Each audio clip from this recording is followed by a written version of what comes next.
Queria convidar você a abrir a sua Bíblia no livro de Juízes, capítulo 2. Vamos, nesta noite, ler lá em Juízes, capítulo 2.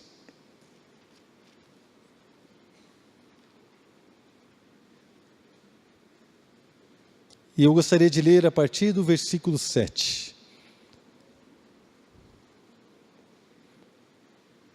Juízes capítulo 2, a partir do versículo 7. Amém? Não leia ainda, irmãos, né? Me espera aí, vocês já estão lendo, já estão na frente, já. Espera um pouquinho. Vamos ler junto, amém? Antes de ler, deixa eu falar algo para você. Querido, o que Deus colocou no meu coração, para estar repartindo com a igreja, é que há um padrão de comportamento na vida, né, de homens, mulheres, do povo de Deus. Há um padrão. E é claro que o Antigo Testamento, ele não se aplica diretamente ou claramente à igreja. Mas da mesma forma, a palavra diz que tudo que foi escrito antigamente foi para o nosso aprendizado, para a nossa repreensão, para o nosso conhecimento, para a nossa edificação. Então nós podemos pegar situações, padrões do Antigo Testamento e tirar lições para aplicar na nossa vida. O que eu desejo hoje é estudar junto com os irmãos um padrão de comportamento. Um padrão que afetou o povo de Israel no Antigo Testamento. E que eu percebo que algumas vezes também afeta a minha vida. E se eu não estiver atento, né, pode de repente mudar toda a trajetória daquilo que Deus tem para mim, como homem, como marido, como pai, como líder, como filho de Deus, como pastor, não é? Então, da mesma forma, tudo aquilo que Deus tem para você, tudo aquilo que Deus tem para nós individualmente, também falando como família e falando como igreja, por que não? Como família de Deus, para alcançar tudo aquilo que Deus tem para nós. Todas estas coisas podem ser colocadas em risco se nós não atentarmos para um padrão de comportamento que rouba aquilo que Deus tem para nós. Irmãos, o que Deus tem para mim e para você é uma vida maravilhosa, é uma aventura com o Senhor, uma aventura, irmãos, onde não há monotonia, onde não deveria haver tristeza. Sim, há angústia, uma angústia porque vemos a situação lá, como vimos aqui em Minas Gerais, de Brumadinho, mas enquanto nós orávamos por lá, né, aquilo é uma tragédia, irmãos, que foi uma tragédia visível, e a tragédia que está acontecendo agora, neste exato momento, que nós não conseguimos ver com os nossos olhos naturais, famílias indo para o abismo, jovens e adolescentes indo para uma vida de prostituição, de prisão em vícios, pessoas tentando se matar porque não tem propósito na sua vida, uma tragédia silenciosa acontecendo na nossa sociedade, no nosso Brasil, pessoas que não querem conhecer a Deus, o ateísmo crescendo na nossa nação, falsas religiões crescendo, irmãos, uma tragédia que nós não podemos ver com os olhos naturais, mas se você começar a olhar com um olhar espiritual, você pode enxergar e pode discernir que há vidas em risco, que há famílias com graves problemas. Então sim, há uma angústia no coração de todo aquele que ama Deus, porque há uma angústia no coração de Deus. Mas ao mesmo tempo estamos alegres, porque sabemos que o Senhor tem mudado a nossa história, sabemos que Ele tem nos escolhido para fazer a diferença na vida de outros, sabemos que Ele tem nos levantado como porta-vozes da sua glória, do seu poder, do seu amor, da sua graça, do seu perdão.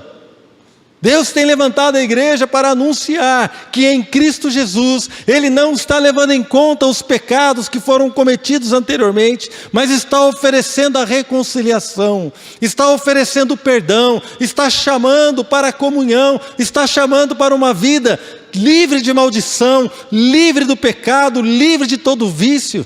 E nós, como igreja, somos portadores desta verdade. É por isso que o Evangelho, na verdade, significa boas novas, uma boa notícia. Você e eu somos portadores de uma boa notícia. A tragédia de Brumadinho foi uma tragédia visível, triste, irmãos, muito triste. Mas o Espírito chamava a minha atenção para tragédias que são invisíveis aos olhos naturais, E Ele quer usar a minha vida, quer usar a sua vida para salvar pessoas que estão perdidas agora. Eu quero fazer aqui um trocadilho, não me entenda mal, mas da mesma forma como há corpos lá, infelizmente, e pessoas perdidas na lama que veio daquela represa que rompeu. Há pessoas também hoje presas na lama, no lamaçal do pecado, mas que ainda não morreram. Estão esperando um braço para tirá-las de lá, um braço para salvá-las, um braço estendido para tirá-las de uma situação de morte, de angústia, de desespero e de falta de esperança. E eu queria que você levantasse o seu braço aqui agora, levanta a sua mão. Irmãos, é esse braço que ela está esperando. Feche os teus olhos, por favor, com o braço levantado.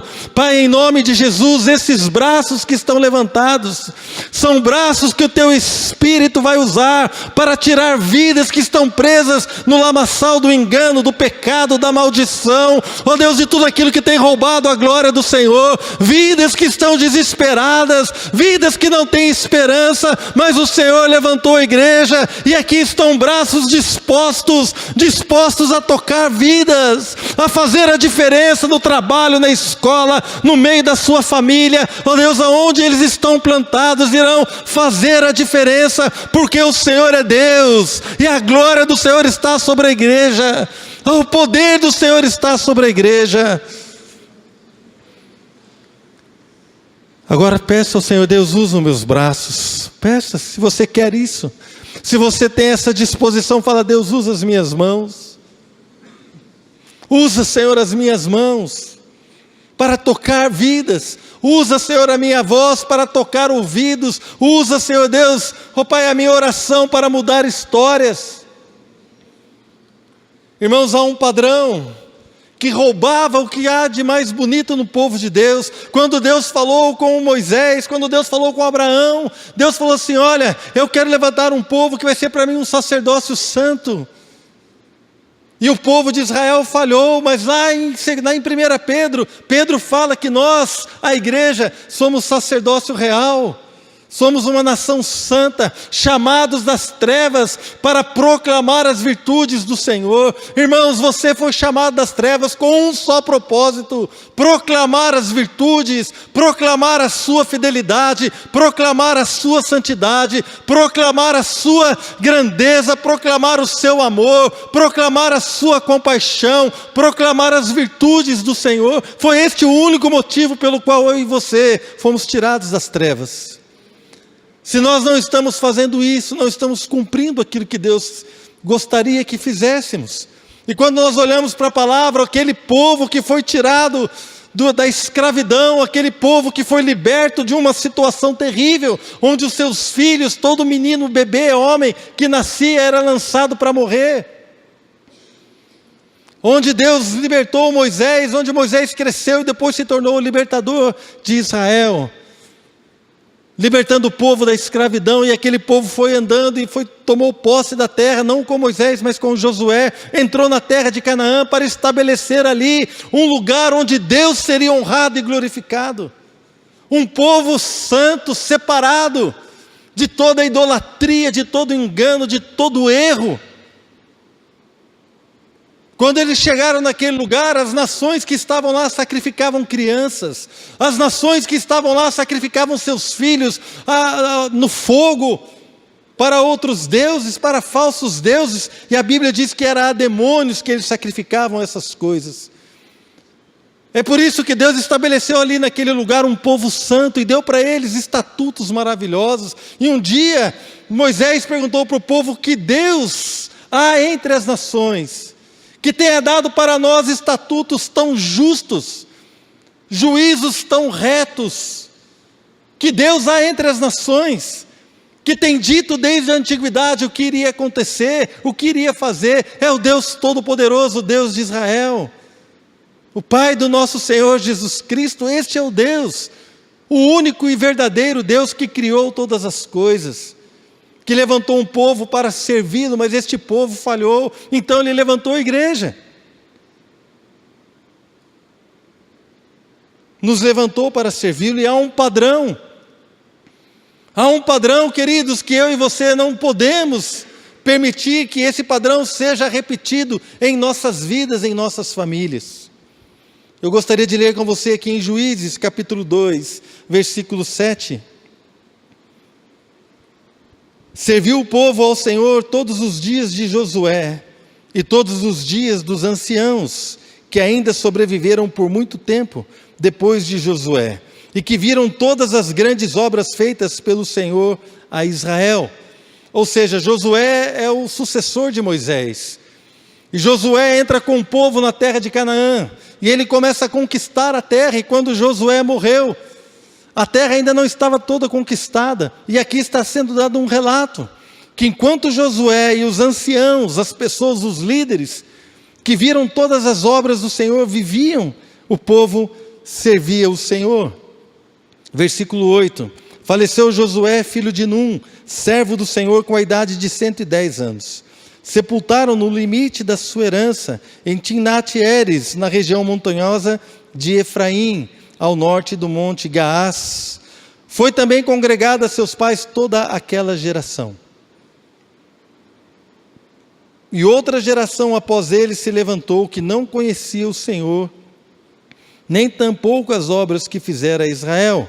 Então fizeram os filhos de Israel o que era mal perante o Senhor, pois serviram aos Baalins. Então nós vemos aqui duas épocas. Em uma época Israel serviu ao Senhor, numa outra época eles serviram aos Baalins, os deuses dos cananeus, dos povos que estavam ali anteriormente. Duas épocas distintas. A época na qual eles serviram a Deus tinha uma característica: Josué e todos os líderes que conheciam o Senhor ainda viviam. Eles viram os grandes feitos do Senhor, eles viram as obras de Deus, eles ainda viviam. Então o povo caminhava, servindo a Deus. Havia ali uma memória viva de Josué e de todos esses líderes, do cuidado de Deus, do poder de Deus, das batalhas que foram vencidas, da graça do Senhor, também do juízo de Deus sobre aqueles que pecaram, da justiça de Deus, da santidade do Senhor. Eles viram tantas coisas, irmãos, viram águas saindo da rocha, eles viram mar se abrindo, viram o rio Jordão parando as suas águas e eles atravessando em seco. Eles viram pedras caindo do céu e destruindo exércitos inimigos. Eles viram muralhas caindo pela fé. Eles viram e tantas coisas eles viram. E havia uma memória de um Deus todo-poderoso que ama, que cuida e que zela pelas suas promessas. Eles sabiam que não poderiam vencer os exércitos inimigos. Mas quando eles chegaram na terra, eles começaram a vencer não na sua força, mas por causa da promessa, da palavra e do poder de Deus que estava sobre eles. Então, enquanto essas memórias estavam vivas, este povo serviu o Senhor. Mas quando essas memórias morreram, eles deixaram de servir ao Senhor. Entenda, por servir ao Senhor, irmãos, não apenas obras de fazer as coisas ao Senhor, mas servir ao Senhor fala de uma vida de comunhão, uma vida de culto, de adoração, de louvor ao Deus verdadeiro, de obediência à sua palavra. Servir ao Senhor fala de uma vida que serve aos propósitos pelos quais essa vida foi colocada na terra. Servir ao Senhor fala de você e eu acertarmos o alvo, aquilo que Deus tem para nós vivermos. Servir ao Senhor, irmãos, é muito mais do que fazer as coisas para Deus. Servir ao Senhor é andar com Ele intimamente e alcançar o propósito que Ele tem para nós. Isso é servir ao Senhor. Enquanto aquelas memórias estavam vivas, eles serviram ao Senhor. É engraçado que aqui diz que quando eles morreram, eles deixaram de servir ao Senhor. E o tempo dos juízes, irmãos, era assim. O povo abandonava Deus, de repente vinha um inimigo, começava a maltratá-lo, subjugá-lo, aí o povo clamava. Deus levantava um juiz, libertava e o povo ficava bem. Daqui a pouco eles caíam de novo. E assim ia. Olha só o capítulo 2 de Juízes, versículo 16.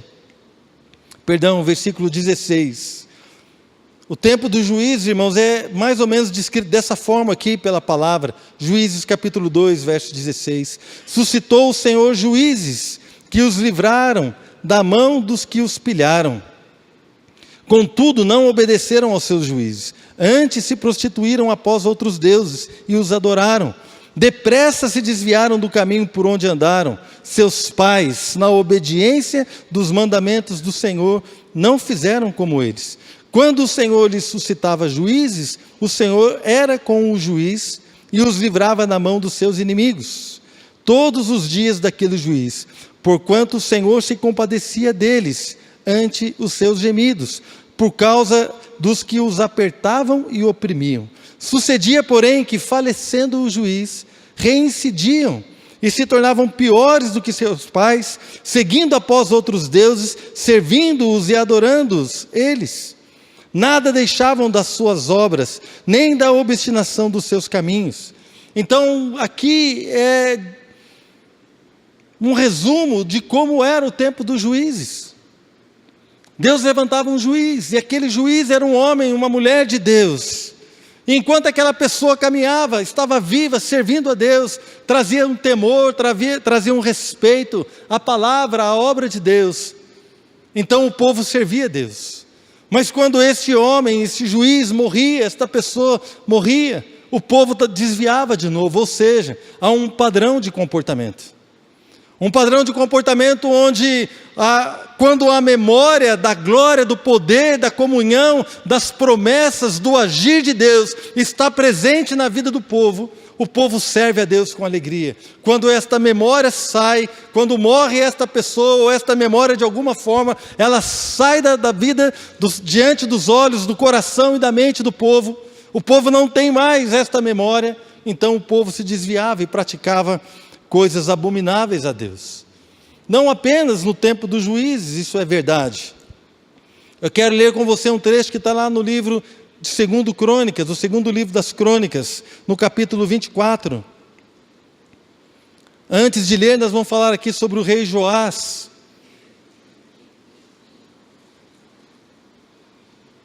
O rei Joás era filho de Acasias. E quando Acasias morreu, Joás ainda era um bebê. E a mãe de Acasias se chamava Atalia.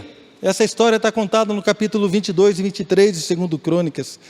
Atalia era filha de Omri, que foi um rei de Israel, que era meio aparentado com Acabe, pecador terrível.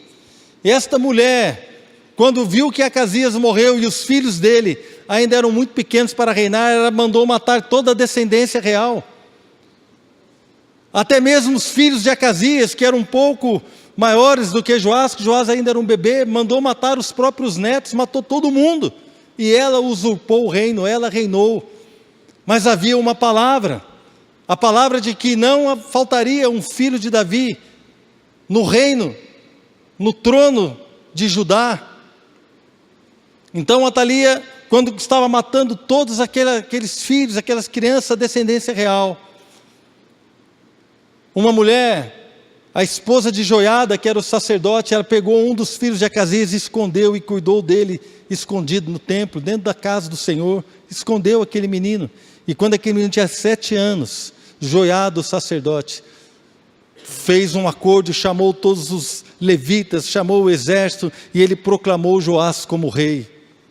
Porque ele falou assim, Deus falou que um descendente de Davi deve reinar sobre Judá. E Atalia foi deposta, e Joás começou a reinar. E Joás estava indo bem, irmãos.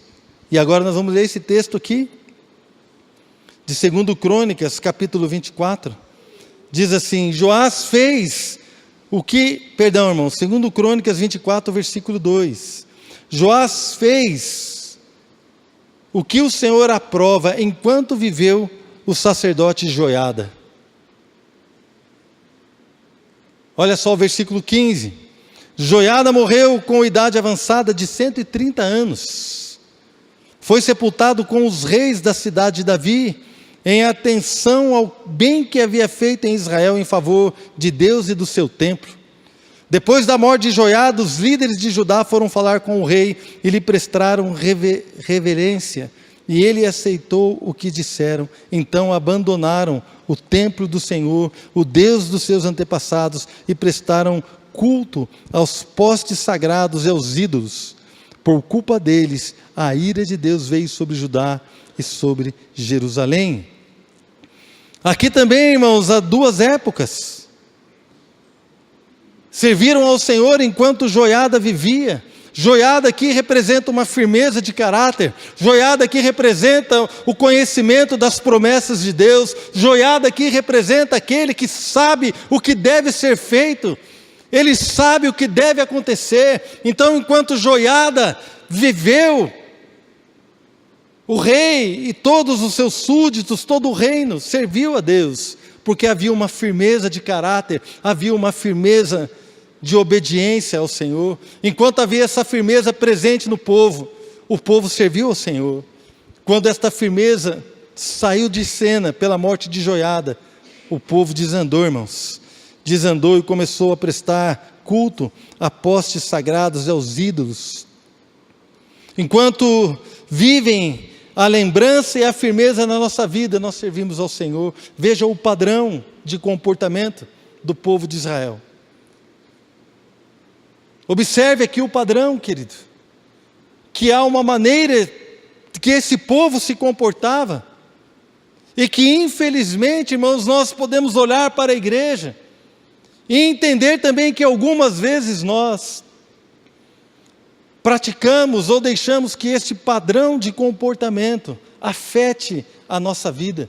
Você vê o irmão está bem, está firme, está adorando a Deus, está servindo ao Senhor, mas em algum momento ele começa a se esquecer do cuidado, da graça, do amor, da bênção, da salvação de Deus em Cristo Jesus. E no momento que ele começa a se esquecer disso, no momento que a lembrança da glória de Deus, das obras de Deus, de tudo aquilo que Deus fez, na hora que essa lembrança começa a perder força, a hora que essa lembrança começa a diminuir, e não ser tão presente na vida de um cristão, de um homem, de uma mulher de Deus, sem perceber, essa pessoa começa a servir a outros deuses, começa a servir as riquezas, começa a servir a vontade da carne, começa a servir outras coisas e começa a desviar o seu comportamento, o seu procedimento.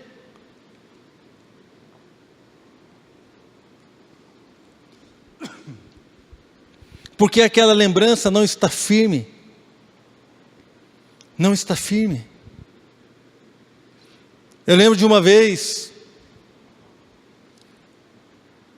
muitos anos, uma irmã, um casal cuja filha estava com um problema grave de saúde, grave, e estava correndo sérios riscos. A igreja orou, nós oramos e a menina foi curada. Foi curada, foi totalmente liberta daquele mal. E eu lembro que, durante o louvor, um irmão estava assim na frente, no banco da frente dessa irmã, a irmã estava atrás, e a irmã estava adorando a Deus com todas as suas forças, chorando e se alegrando em Deus e louvando a Deus.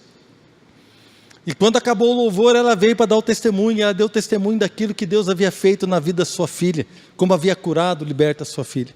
Eu lembro que o irmão chegou para mim e falou assim: pastor, por isso o que, irmão? Por isso. A irmã estava adorando a Deus de uma maneira que assim chamou minha atenção. Havia uma alegria, havia uma unção, havia um fogo no coração dela, que aquilo tocou a minha vida, e eu estava na frente dela, e eu fiquei assim impactado de ver aquela irmã adorando a Deus, mas eu entendi por quê, porque Deus curou a filha dela. Então é por isso que ela estava naquele fogo. Eu falei assim: é isso mesmo, irmão, glória a Deus, tal. Então essa irmã hoje, irmãos, perdeu seu casamento, já está separada, está fora da igreja. O que aconteceu? O que aconteceu? Em algum momento, aquele fervor, aquela lembrança, aquele agir de Deus que estava tão presente na sua vida, em algum momento, aquilo perdeu a força.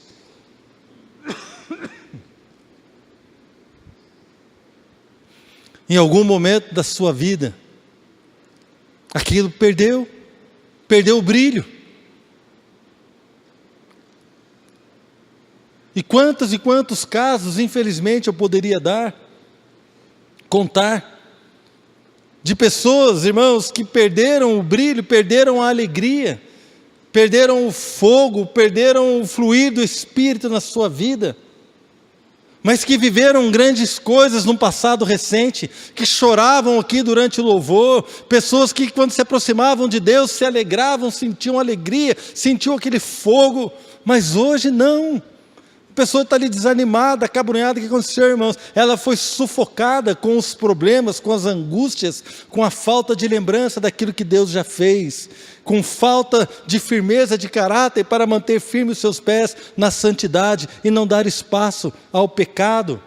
Irmãos, quando nós não temos a lembrança de Deus, e quando nós não temos presente em nós a firmeza da obediência, irmãos, nós somos presa fácil para este mundo, um mundo que nos seduz, o mundo, irmãos, que nos desvia, os desejos da carne que nos levam para fora do propósito do Senhor. É por isso, irmãos, que hoje as nossas mãos não estão lá no lamaçal para tirar as pessoas, porque nós estamos perdendo a prioridade, nós estamos olhando para outras coisas, estamos servindo outras coisas, olhando para a nossa própria vontade. A igreja, eu não falo daqui da nossa igreja apenas, eu falo da igreja no Brasil. A igreja muitas vezes não tem força para tocar o pecador, não tem força para mudar vidas, porque está correndo para outras coisas, olhando para outras coisas, quando eu e você somos a igreja e somos chamados para fazer a diferença, para revelar a grandeza do Senhor, o seu amor e a sua bondade. Queridos, se nós permitirmos que Josué e os anciãos morram na nossa vida, o que vai ser de nós? Quem são Josué e os anciãos? Josué e os anciãos são as nossas memórias do que Deus fez. Josué e os anciãos são a lembrança daquilo que nós já conquistamos com Deus. E eu falei para Deus aqui hoje, irmãos, enquanto nós estávamos no louvor, eu falei assim: Deus, eu vou ter que pregar hoje. Eu amo servir o Senhor, eu quero te dizer algo. Pai, para mim é tão gostoso servir o Senhor, da mesma forma quando eu ficava na portaria da igreja há muitos anos atrás. Eu amava servir a Deus ali, cuidava de carros no estacionamento, para mim era maravilhoso, eu amava, sabe por quê? Porque eu estava servindo ao Senhor. Enquanto eu estava lá, eu sabia que os meus irmãos estavam recebendo a palavra, e eu estava feliz servindo a Deus. Eu falei assim: Deus, eu quero servir o Senhor. Da mesma forma, quando eu comecei a dar aula, eu dava aula para grupos de novos convertidos. Eu ia ali, sábado à tarde, passava a minha tarde dando aula para pessoas que estavam começando a sua caminhada cristã. Eu também estava no começo, mas já tinha um pouco mais de experiência. Então eu ficava ali dando aula para aqueles irmãos, para aquelas irmãs. Pastor Paulo vai lembrar, módulo 1, módulo 2, lembrou, pastor? E eu gostava, irmãos, eu servia a Deus com alegria. Eu falei assim: Deus, eu te servia com alegria. Hoje, Pai, eu vou servir o Senhor pregando a palavra, mas eu quero dizer para o Senhor a mesma coisa. A minha alegria é a mesma, a minha alegria é servir o Senhor. Não importa se é pregando, se é enxugando o chão, se é lavando as coisas, não importa. A minha alegria é servir o Senhor, porque o Senhor é digno, o Senhor é digno, o Senhor é digno. Tudo que eu faço é por sua causa. É porque o Senhor me salvou, é porque o Senhor me tirou do lamaçal, como diz o salmista. É como o Senhor me tirou ali do lugar de escuridão, de podridão, e o Senhor me perdoou, o Senhor me amou. Eu sirvo o Senhor com alegria. Quando estou na minha casa servindo a minha esposa, eu faço isso por causa de Jesus, porque Ele mudou o meu casamento, Ele mudou a nossa vida, Ele mudou a maneira como eu enxergo a Adriana.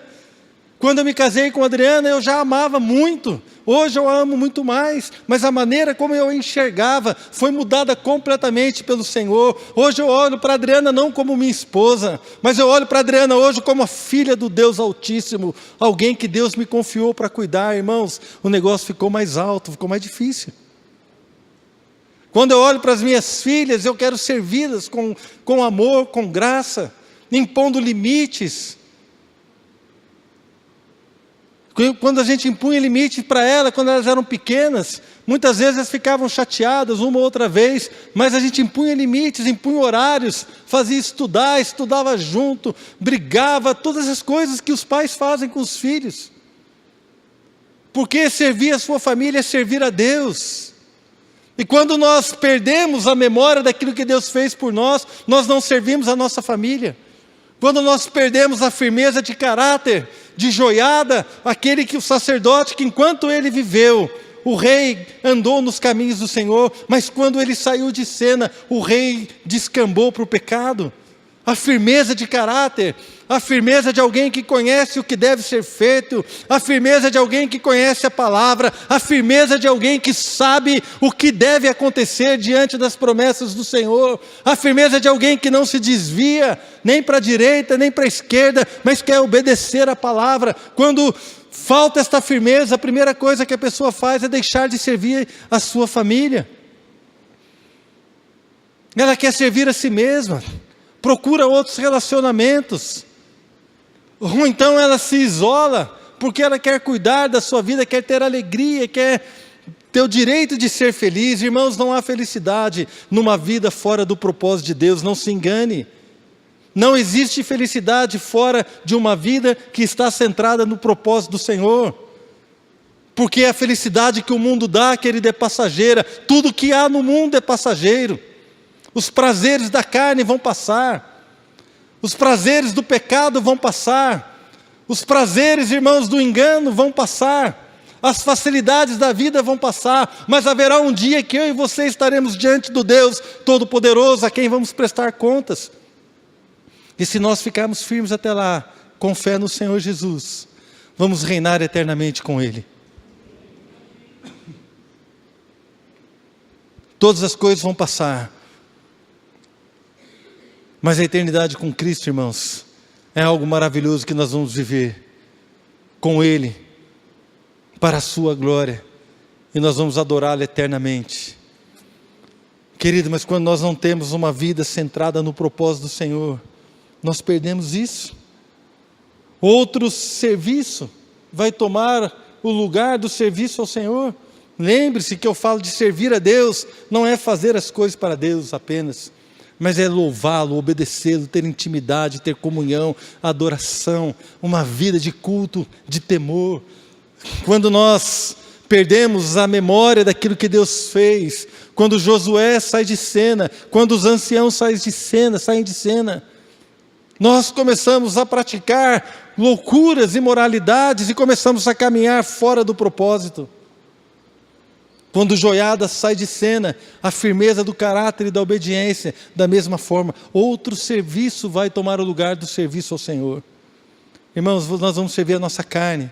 A Bíblia fala o quê? Anda no Espírito para não satisfazer quem?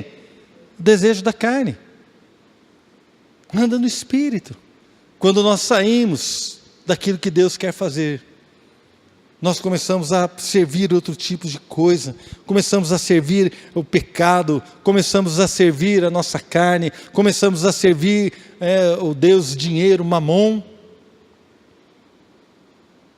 Quando nós entendemos aquilo que Deus tem para nós, irmãos, aí sim, nós vamos buscar o Senhor com toda a força, vamos amá-lo, como diz a palavra, com toda a nossa força, com todo o nosso entendimento. Vamos amar o Senhor.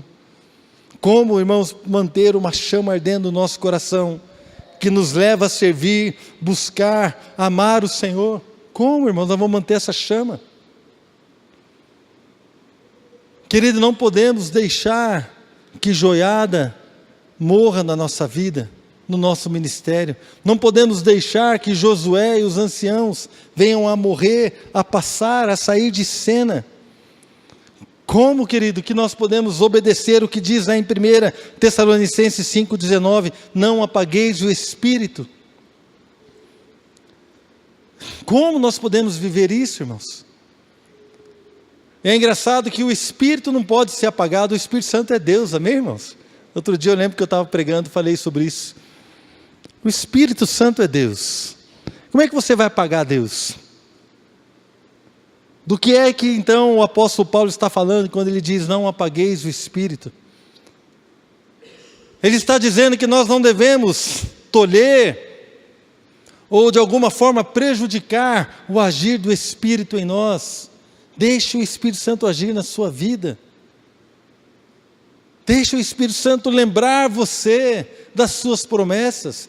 Deixe o Espírito Santo moldar o seu caráter. Deixe o Espírito Santo tratar o seu coração. Deixe o Espírito lembrar as coisas que Jesus falou. Querido, deixe o Espírito agir, não apague o Espírito na sua vida. Querido, não dê voz à sua carne, não dê voz à sua razão, não dê voz à sua vontade.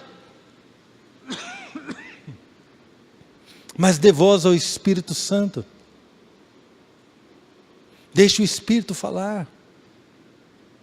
Quem aqui já pensou, quando você vai falar algo assim, vai dar uma palavra atravessada para alguém, né? Você vai dar aquela palavra atravessada, aí o Espírito Santo fala, não fala isso.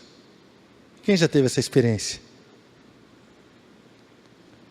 E quem mesmo ouvindo o Espírito Santo te dando um toque, foi em frente e pisou no tomate? E quem se arrependeu depois de pisar no tomate? Quantas vezes você fez isso? Não precisa falar, irmão. Deus é misericordioso.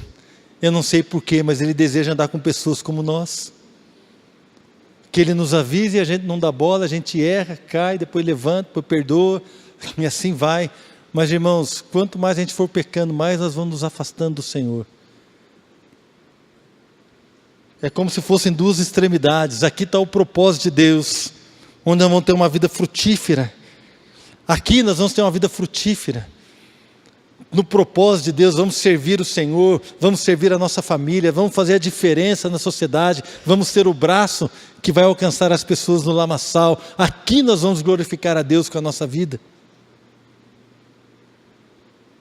Na outra extremidade, está um lugar onde nós vamos nos prostituir, onde nós vamos dar vazão à nossa carne. Aqui é o lugar onde nós vamos obedecer aos vícios que querem comandar o nosso coração. Aqui está o lugar da mentira, do engano. Aqui está o lugar do roubo. Aqui está o lugar, irmão, onde nós vamos desonrar a Deus. E nós muitas vezes estamos caminhando aqui no meio, tentando chegar lá, mas quando a gente dá vazão para o pecado, a gente vem mais para cá. Irmãos, não tem como. Ou você está mais perto daqui, ou você está mais perto de lá.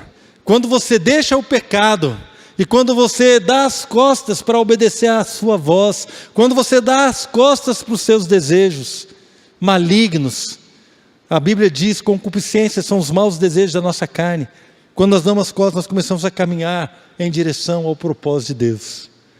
Quando nós damos as costas para o propósito de Deus, quando nós damos as costas para aquilo que o Espírito Santo quer fazer em nós, quando nós começamos a olhar e dar vazão à nossa carne, à nossa justiça, dar vazão à inveja, dar vazão aos ciúmes, dar vazão à fofoca, dar vazão à mentira, dar vazão a tudo aquilo que não glorifica a Deus, quando nós vamos caminhando, irmãos, para uma vida que fora, totalmente longe e oposta ao propósito de Deus.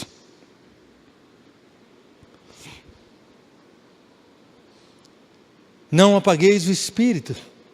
Para manter a chama, não apague a memória, deixe o Espírito Santo lembrar. Hoje quem traz a memória é o Espírito. Conforme está escrito lá em João, Jesus disse, eu vou enviar outro Consolador. O Pai vai enviar outro Consolador. E Ele vai lembrar vocês de todas as coisas que eu tenho feito e falado. Quem vai te lembrar é o Espírito, não apague o Espírito. Não entristeça o Espírito de Deus. Efésios 4:30, não entristeça o Espírito de Deus, no qual fossem selados para o dia da redenção. Então aí, queridos, um desejo de Deus, que o seu Espírito possa tocar e fluir em nós. Outro trecho que fala sobre o Espírito, fala lá em João capítulo 7, verso 37, diz aqui, no último dia, o grande dia da festa, levantou-se Jesus e exclamou, se alguém tem sede, venha a mim e beba. Quem crer em mim, como diz a Escritura, do seu interior fluirão rios de água viva. Isso ele dizia, que do Espírito que estava para vir, porque ele ainda não havia sido glorificado. Mas quando o Espírito viesse do seu interior, daquele que crê, vai fluir rios de água viva. Na verdade, aqui, irmãos, ele está dizendo o seguinte: quem tem sede, venha até mim e beba, sacia a sua sede. E quem saciar a sua sede em mim, no seu interior, vão fluir rios de água viva. Água viva é uma palavra para manancial, para uma fonte de águas cristalinas. Então imagina ali uma água viva, onde eu e você vamos estar andando, rios de água viva vão estar fluindo de nós, e nós matamos a nossa sede em Cristo, e nós vamos servir de bênção para as pessoas que estão perto de nós, que virão matar a sede nas nossas vidas, na vida da igreja. Quando nós estamos vivendo isso, irmãos, o propósito de Deus está sendo alcançado. Mas quando não estamos vivendo isso, não estamos alcançando aquilo que o Senhor nos chamou. Irmãos, eu sei que nós somos tentados a ser extremistas e a olhar para toda essa palavra, para essa ministração de uma forma generalizada, de uma forma ampla. Mas eu gostaria que você permitisse que hoje o Espírito Santo colocasse uma lupa sobre a sua vida. Todo mundo sabe o que é uma lupa, né, irmão? Eu não trouxe uma lupa, podia trazer a lupa que a senhora me deu, né? Minha mãe me deu uma lupa para enxergar mais de perto, irmão. Lupa é aquilo que aumenta as coisas. É por isso que cantar, irmão, todo mundo canta. Todo mundo canta. Aqui no louvor, irmão, como vocês estão cantando, fica lindo. Mas se eu botar um microfone na sua voz, todos os seus erros vão aparecer, irmão. É por isso que eu gosto de cantar mais ou menos. Por quê? Porque quando você canta no microfone, a sua voz é amplificada. Aquele erro que é imperceptível, quando você está cantando junto com as pessoas, aquele erro se torna o quê? Evidente. A pessoa desafina, a pessoa semitona. Quando está cantando aqui, a gente não ouve. Eu canto no chuveiro lá, irmão, nem percebo isso. Mas se colocar um microfone, é por isso que os irmãos que cantam ficam tudo tensos com o microfone na mão. Estou brincando, eu não fico não, já são uma benção. Mas uma pessoa que não tem técnica, que não sabe cantar, a gente canta, mas o microfone amplifica. Deixa Deus colocar uma lupa, um microfone na sua vida. Eu gostaria que o Espírito Santo trabalhasse nessa noite, amplificando as áreas da nossa vida. Sabe por quê, irmão? Porque nós achamos que nós estamos bem. Mas quando a gente começa a olhar mais de perto, aí a gente começa a enxergar uma ou outra falhazinha. Quando a gente começa a olhar mais de perto, mais detalhadamente, a gente enxerga: nossa, eu preciso do Senhor.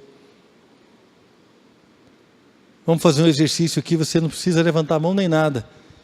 Quem murmurou hoje? Em algum momento você deu uma murmurada. Reclamou da comida. Irmãos, a pior coisa que existe é alguém reclamar de comida, mas tem gente que reclama. Quem reclamou da comida hoje? Não levante sua mão. Quem reclamou de alguma coisa hoje? Porque de repente você queria usar uma roupa, na hora que você foi na sua gaveta a roupa não estava. Irmãos, isso é ficção, tá? Se está acontecendo com você, é coincidência, assim, não é nem revelação do Espírito, não, é coincidência mesmo. Você queria usar aquela roupa e aquela roupa não estava, e você reclamou com a sua mãe. Na hora que você foi ver, foi a sua irmã que pegou. Estou ficando mais perto, não? Estou chegando mais perto. Revelação, irmãos. Quem reclamou? Então, se você reclamou, por que reclamou? Por quê, irmão? Quem hoje respondeu asperamente a alguém? Quem hoje deu vazão ao seu mau humor, à sua irritação?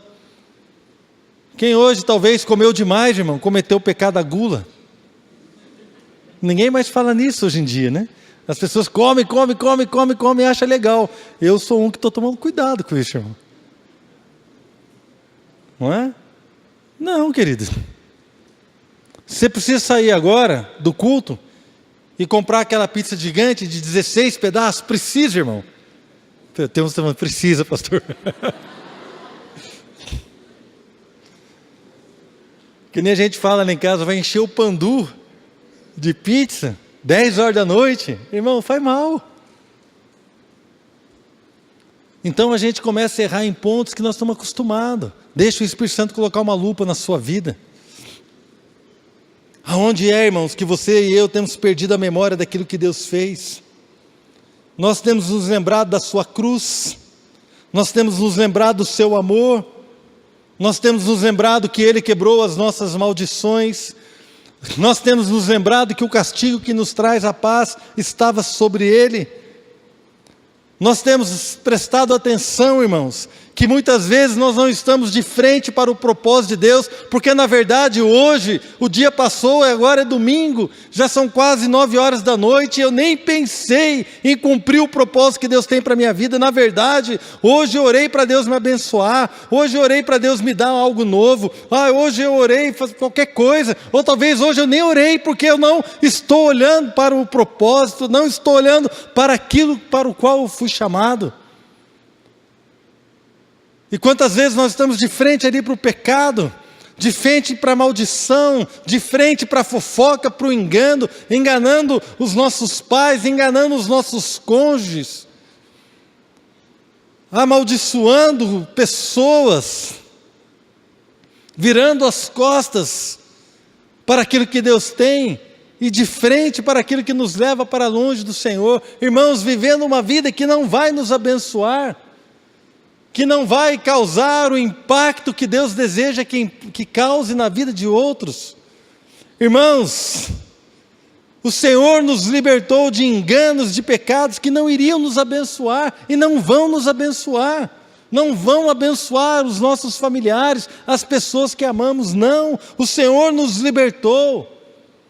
E nós quantas vezes estamos dando as costas para aquilo que Deus fez, para caminhar numa vida, irmãos, totalmente alheia, sem meditar, sem pensar no que Deus tem. De que maneira nós vamos ficar firmes, querido? Eu quero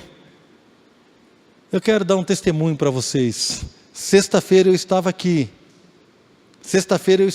enquanto os irmãos adoravam a Deus. O irmão começou a dar canto espiritual lá no fundo, a glória de Deus encheu esse salão aqui, irmãos. E só Deus sabe como é que eu estava. Vocês acham que o pastor fica triste? Vocês acham que o pastor fica angustiado? Quem acha que pastor é gente aí? Diz amém. Obrigado, nós somos gente também. Mas sexta-feira eu estava aqui, e enquanto os irmãos adoravam, eu me senti fortalecido, sabe por quê? Porque Deus derrama uma bênção na comunhão dos irmãos. Não dá para viver sem igreja, irmão. Não dá. Eu não consigo. Não dá para viver alheio à igreja. Quando nós estamos junto com os irmãos, nós somos fortalecidos. O irmão vem te dar um abraço, ele ora com você, ele te estimula, ele te fortalece, ele te dá uma palavra. Às vezes ele pisa no nosso pé também, e às vezes ele nos causa um problema, mas aí é o momento da gente exercer o amor e a misericórdia, amém? Em tudo isso Deus está. Não dá para viver sozinho. Como é que nós vamos manter o fogo? Sabe como nós vamos manter o fogo, irmãos? É atiçando a vida do outro. É juntos, orando uns pelos outros, nos edificando, nos fortalecendo, amando-nos uns aos outros. Querido, dando testemunho, fortalecendo uns aos outros, para que a memória daquilo que Deus fez não morra em nós, para que o temor de Deus não seja tirado da nossa vida. Porque o testemunho do irmão me fortalece, o meu testemunho fortalece a ele. Se tiver dois juntos, irmãos, se tiver frio, um aquece o outro. Se vier o inimigo, os dois vão resistir a ele. Mas se o cara estiver sozinho, o que é que vai acontecer? Quando um cai, o outro levanta. Que louve a Deus pelo seu irmão, louve a Deus pelo seu grupo de relacionamento, louve a Deus pelo seu discipulador, louve a Deus, querido, pela sua liderança. Não perca isso, não deixe isso morrer na sua vida. Sabe por quê? Porque, irmãos, se Josué morrer, nós vimos aqui, depois que Josué morreu, todos aqueles juízes, enquanto Deus estava agindo ali, eles estavam bem, depois não, depois eles se desviavam completamente. Não há bênção em a gente sair da presença do Senhor. queria que você fechasse os teus olhos. E eu vou pedir para o Espírito Santo passar uma lupa agora aí no seu coração, irmãos.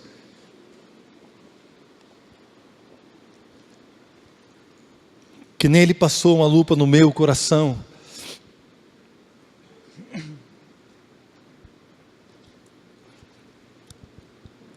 Senhor, em nome de Jesus, Pai. Espírito, eu quero pedir para o Senhor, que o Senhor possa estar agora tocando vidas, assim como o Senhor me tocou, Deus. E eu comecei a me ver ali na portaria, dando aula, servindo nos mutirões, servindo, Senhor, cuidando de carros, tantas coisas que eu fiz como líder de jovens, como pastor. Oh Deus, eu pude ver que todo esse tempo o Senhor estava me sustentando. E o Senhor me trouxe à memória o teu sustento. Quantas lutas eu passei, Senhor. Lutas ministeriais. Deus, quantas lutas financeiras eu passei. Quantas angústias, Senhor. Oh Pai, quantas lutas com a Fernanda, com a Flávia, quando crianças, problemas de saúde, enfermidade, o Senhor dando livramento, o Senhor curando, o Senhor libertando. O Senhor fez das minhas filhas 2 mulheres de Deus. Deus, é o Senhor que fez. Quantas situações nós temos vivido e até aqui o Senhor nos ajudou. Em todo tempo o Senhor tem nos ajudado. Pai, como não lembrar do teu poder, como não lembrar da sua graça. Oh Deus, eu também lembro todas as vezes que eu virei as costas para o Senhor, todas as vezes que eu dei vazão ao egoísmo, todas as vezes que eu dei vazão ao pecado, todas as vezes, Senhor, oh Pai, que eu perdi de vista o seu poder, o seu amor, a sua grandeza. Oh Pai, mesmo dentro da igreja todos esses anos, porque nunca saí da igreja, mas mesmo dentro da igreja passei períodos distante do Senhor, dando vazão, Senhor Deus, ao orgulho, dando vazão, Senhor, à intriga, dando vazão a todo tipo de confusão. Mas mesmo assim o Senhor me perdoou. Pai, eu gostaria que o Senhor agora, através do Teu Santo Espírito, pudesse estar agora, Deus, colocando uma lente de aumento sobre essas vidas, sobre esses corações. Talvez, Deus, haja algo que alguns aqui estejam vivendo, que eles possam estar achando que é algo normal, mas nessa noite o Senhor diz que não é normal, que o que o Senhor tem é algo diferente, que o que o Senhor tem é algo maravilhosamente diferente, que talvez vá trazer um certo desconforto no início, mas no final é bênção. Oh Deus, o desconforto porque vai ter que negar prazeres da carne, terá que negar facilidades que não glorificam o Senhor. Oh Deus, haverá que negar o pecado, virar as costas àquilo que não glorifica e não agrada o Senhor. Mas eu quero que o Senhor traga agora a memória, Deus, a memória desde momentos que o Senhor tocou os seus corações, momento que o Senhor trouxe libertação, momento que o Senhor revelou o seu amor, ó Deus, momentos que o Senhor derramou da sua graça, momentos, ó Deus, que o Senhor fez coisas na vida deles, individualmente, como família, e que eles possam se lembrar, Deus, trazer à memória a sua glória, trazer à memória o seu poder, ó Deus, e que esta percepção do Senhor nunca mais saia dos nossos corações. Pai, nós não queremos perder o ministério de Josué, não queremos perder o ministério de Joiada no nosso coração, queremos ter firmeza, Pai, na obediência, Pai, no conhecimento, no estudo da sua palavra, queremos ter firmeza de caráter, Pai, queremos ter firmeza, Senhor, para obedecer, para cumprir os teus projetos e para continuar caminhando com o Senhor. Oh Pai, este padrão de comportamento algumas vezes eu identifiquei na minha vida, mas eu entendo hoje que o que o Senhor tem para mim é algo diferente. Oh Deus, é uma firmeza de caráter, Deus, é uma firmeza de memória, oh Deus, é uma memória constante da Tua glória. Eu quero falar como falou Jeremias, eu quero trazer à memória aquilo que me pode dar esperança, porque ele percebeu que em determinado momento as coisas que estavam acontecendo estavam roubando a sua esperança, mas ele proclamou uma palavra de fé, e ele disse: eu quero trazer à minha memória aquilo que vai me dar esperança. As misericórdias do Senhor não têm fim, grande é o seu poder, as suas misericórdias se renovam a cada manhã. Oh Deus, e aquilo trouxe esperança para ele novamente. Deus, então eu quero que o Senhor traga à memória aquilo que vai trazer esperança para aqueles que estão precisando de um milagre financeiro. Oh Pai, eu quero que o Senhor traga à memória aquilo que vai trazer esperança para aqueles que estão precisando de um milagre, oh Deus, na sua família, nos seus relacionamentos. Oh Pai, eu quero que o Senhor traga à memória aquilo que vai trazer um milagre, uma esperança para mudança de comportamento, para libertação, oh Deus, para libertação de vícios, para libertação do pecado, para libertação de tudo aquilo que não glorifica o Senhor. Oh Deus, nós precisamos ter claramente na nossa memória, na nossa mente, no nosso coração, aquilo que o Senhor tem para nós, o seu poder, as suas promessas, oh Pai, para que o fluir do Senhor, que as águas possam fluir através dos nossos corações, Pai, que o teu Espírito possa fluir, Deus, que o teu Espírito possa queimar em nós,